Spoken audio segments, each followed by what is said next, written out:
ተፈተኑ ሁሉን ያጡ መከራ ተቀበሉ ስለ ወንጌል የሚጠቅማቸውን ሁሉ እንደ ጉዳት ቆጠሩ።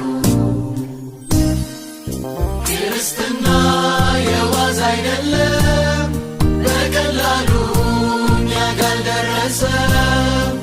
ራሳቸውን ክደው መስቀል ተሸክመው ከሁሉ ፊት ጌታን አስቀድመው ነው ለዚህ የደረሰው እውነቱ ያንሳተው ነው ለዚህ የደረሰው